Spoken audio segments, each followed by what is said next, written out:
सी है, बंगड़ा से आता। वो जरा शोक रस वाला डांस है। बचपन में मेरे को ऐसा लगा था जब किराए की रोने वाली आई थी राजकोट में मेरे बाप के यहाँ, पिताजी रहते थे, तो किसी का कोई मौत हो गई। मैंने अपने आत्मकथा में लिखा तो 40 बहनें आ गई थी, पार्टियां होती थी, वो जमुनाबाई की पार्टी, गंगाबाई की पार्टी। तो बड़े लोग कहते थे कौन सी पार्टी बुलानी, जमुना वाली पार्टी अच्छी तरह से नहीं रोती, उसके रोने में वो नहीं है कि सबको रुला दे। गंगाबाई की पार्टी को बोला, पैसे ज्यादा लेती है वो गंगाबाई की पार्टी। कोई बात नहीं, हमारे पास पैसों की क्या कमी, गंगाबाई की पार्टी आई है, उसमें 40 आदमी की टीम है, उसके 60 आदमी की टीम, साथ साथ एक साड़ी लेती है रोने के बाद। और जो जितने, और सामाजिक दर्जा किसका ज्यादा, जिसके यहाँ रोने वालियों की संख्या ज्यादा होगी वो आदमी इज्जतदार, और रोने वाली है किराए की। तो अब एक आदमी के पास 1000 रुपए की आमदन है, वो इतनी किराए की रोने वाली कहाँ से लाए, तो इज्जत वाला नहीं। और जो लखपति है उसके पास इतने पैसे देने के, तो पार्टी आएगी, कप्पे शप्पे लगाती आएगी, दरवाजा आया रे आया के ऊपर का घूंटा खींच लिया और छाती में रखे गत्ते फट्टे लकड़ी के ताकि ठाठा आवाज आए, अब पूरे गोल चक्कर घूम करके उसके रिश्तेदारों को घेर करके चारों तरफ गरबानी शुरू। तू ऐसा था रे, तू ऐसा था, तू बड़ा दानी था, तू बड़ा सुंदर था, गुणगान गाते गाते गाते, अब तेरे बच्चों का क्या होगा, तेरा फलाने का क्या होगा, ऐसे संगीत में ताल से ठनाठन ठनाठन। उसके बाद हलवा पकौड़े वो दौले तैयार खाने में। और फिर बाकी की चर्चा शोकरस हो गया। शोकरस का पीरियड था 40 मिनट का, तो समाप्त हो गया। जैसे पीरियड बदलता है तो हिस्ट्री का पीरियड के बाद फिर खाने का पीरियड शुरू। इसलिए वो जो नई लड़कियां होती थी उनको अच्छा नहीं लगता था, वो तो रोती भी नहीं, मुछाती भी, पीटती नहीं। बहुत जमाना बिगड़ गया, जमाना बहुत बिगड़ गया। आजकल के औरतों को कोई दया न माया, रोटी मेरा नाटक।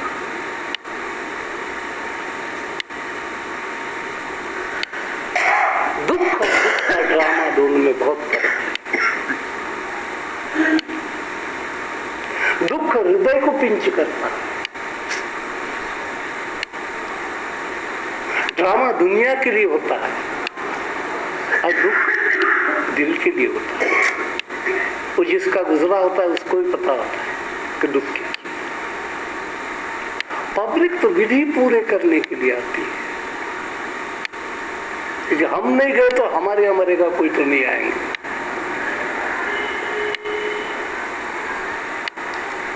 दिखावा अधिक है और माया का अर्थ ही दिखावा।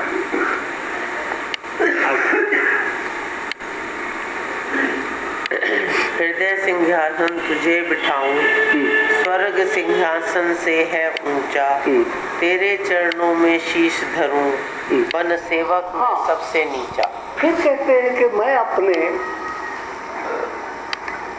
तू आ रहा है, तेरे को मैंने देखना है, तो एक मध्यस्थ चाहिए दिखाने का, और उसको दीप है।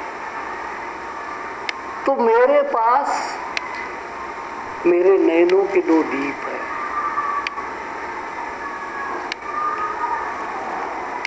यानी मेरे को ईश्वर ने ही दिए है कि जब मैं आऊंगा तो इन नैनों के दीपों से तू उसको देख सके।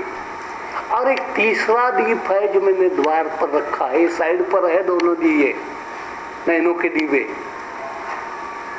इनका गलियों में उजाला पड़ता है लेकिन मंदिर में नहीं पड़ता। आंखों का उजाला, आंखें दिखती है दुनिया को, और दुनिया एक नगर है और उसकी गलियां हैं। इन आंखों से आप गलियां देख सकते हो नगर की, लेकिन जो मंदिर में बैठा हुआ है उसको नहीं देख सकते हो। इसलिए विशेष कृपा मनुष्य के ऊपर तीसरी लोचन की कृपा। इसलिए मनुष्य दो आंखों वाला नहीं है। दो आंखों वाला हो जाते तो आप जानवर होते सब।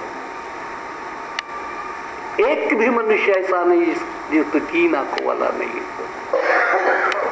लेकिन दो आंखें प्रकट है, एक आंख अदृश्य।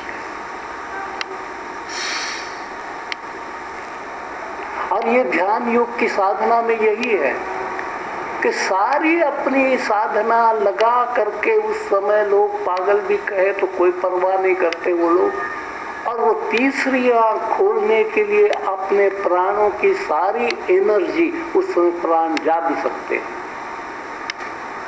सबसे कठिन साधना कि तीसरा नेत्र खुले। द्वैतमय दुनिया को देखने के लिए दो आंखें खुली है, सब देख रहा हूं, देख चुका हूं। अद्वैत को देखना, एक को देखना है, दो आंखों की कोई जरूरत नहीं। एक को देखने के लिए एक ही आंख चाहिए, दो को देखने के लिए दो आंखें चाहिए। राग देखना है, द्वेष देखना है, मित्रता देखनी है, शत्रुता देखनी है, संसार द्वैतमय है। पति देखना है, पत्नी देखनी है, दो आंखें। द्वैत में संसार को देखने के लिए दो आंखें। लेकिन मनुष्य तो इसलिए नहीं पैदा हुआ, दो आंखों से तो गधा भी देखता है।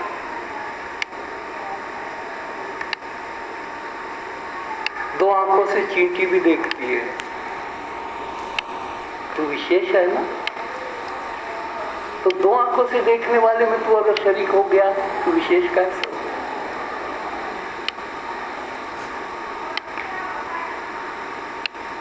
इसकी एक और आंख है, इस सारे संसार के मालिक को देखने के लिए वो एक और आंख है। लेकिन ये तो फट से ऐसे खोल देता है आंखें, वो फट से खुलने वाली आंख नहीं है, क्योंकि वो देवद्वार है, और देवद्वार बहुत मजबूत होता है। इन आंखों में तो विकारों के चोर घुस जाते हैं, उस आंख में चोर नहीं घुस सकते। ये बाहर के दरवाजों में सब दरवाजे ऐसे चोर घुस जाएंगे। कान रूपी दरवाजे में से स्तुति भी घुस जाती है, निंदा भी घुस जाती है, बखान भी घुस जाता है और गालियां भी घुस जाती है। सज्जन भी घुस जाते, दुर्जन भी घुस जाते, लेकिन एक आंख तीसरी है, उसमें से कोई घुस नहीं सकता। ऐसे तीसरा लोचन, उस आंख को खोलने के लिए साधना ऐसी कर, गहरी साधना कर, वो आंख खुलते ही उसी आंख में से प्रकाश निकले। दर्शन देने के लिए जिस प्रकाश की आवश्यकता है वो ज्ञान के प्रकाश की आवश्यकता है। ज्ञान का प्रकाश का दीप तेरे पास है, लेकिन उसके ऊपर दरवाजा है, मजबूत दरवाजा। वो जिस दिन द्वार कड़क से एकदम खुल जाएगा, ज्ञान ज्योत प्रकट होगी, और वो तो बैठा ही है।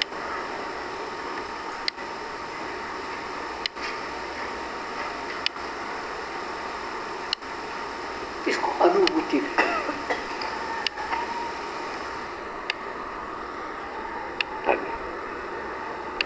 हृदय सिंहासन तुझे बिठाऊं, स्वर्ग सिंहासन से है ऊंचा, तेरे चरणों में शीश धरूं, बन सेवक मैं सबसे नीचा। हृदय सिंहासन। अब तुम आए, अब आप देखते हो आपकी साधारण वृत्ति यही होती है। आपके घर में कहीं कोई टेबल रखा है, कोई छोटी कुर्सी है, कोई दूसरी कुर्सी है, तीसरी कुर्सी है। आपके घर में आपके दिल में जिसका ऊंचा स्थान है, जो बहुत प्रिय है, बहुत आदरणीय है आपके हृदय में, उसका ऊंचा स्थान है। तो जो आपके ड्राइंग रूम में जो सबसे बढ़िया सीट होगी, आप उसको लेकर के वहां खड़े। आसन तो बहुत पड़े हैं, लेकिन सर्वोच्च आसन कौन सा? सर्वोच्च आसन पर विराजमान करोगे आप अपने प्रिय को। तो हमारी इस कायारूपी कोठी में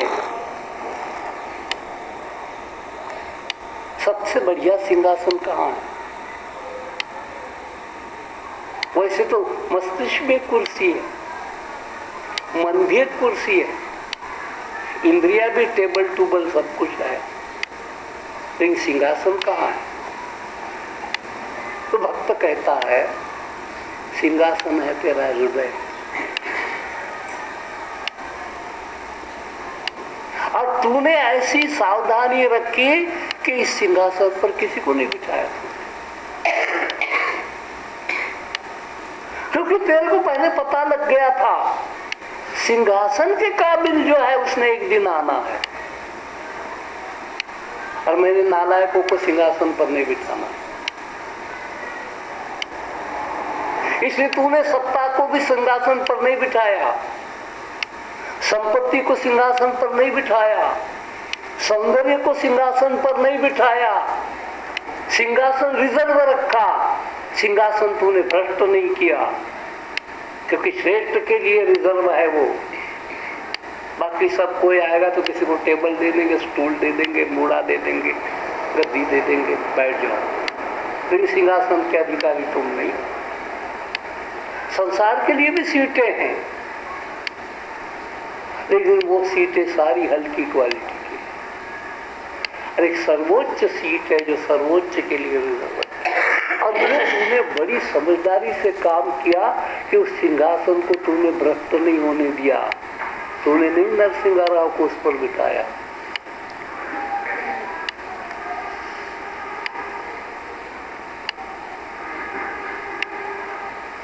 हृदय सिंहासन तो इतना ऊंचा पुजारी, हृदय सिंहासन केवल प्रभु के लिए रखा। अब आप उस पर उस सिंहासन पर बैठने की कामना तो सबकी, सबसे ऊंची कुर्सी पर बैठने की कामना तो सबकी। कामना वाले तो पार्लियामेंट में झगड़ते रहते हैं, सबसे ऊंची कुर्सी, सबसे ऊंची कुर्सी, सबसे ऊंची कुर्सी। लोग उनको ऊंचा समझ करके बिठा भी देते कुर्सी को, लेकिन भगवान का भक्त ऐसा नहीं करता। ऐसी बेईमानी उसको आती नहीं। हृदय सिंहासन पर केवल ईश्वर विराजमान।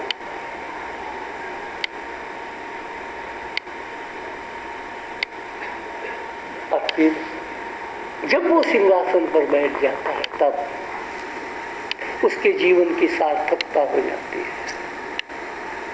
मनुष्य जन्म उसका सफल हो गया।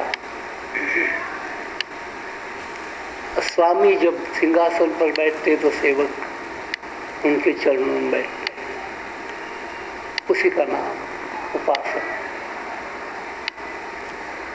आसन, उपासन। एकादशी ईश्वर के साथ एक रूपता। एकादशी एक दशा, एक दशा पर से एकादशी शब्द बना। प्रभु की जो परमात्मा की जो चित्त की दशा है वही उसके आत्मा के दशा बन जाती है। एक दशा, एकादशी, उपासन, उसके पास का आसन, उसके चरणों के पास का आसन, उपासना। समाप्त है। 2 मिनट।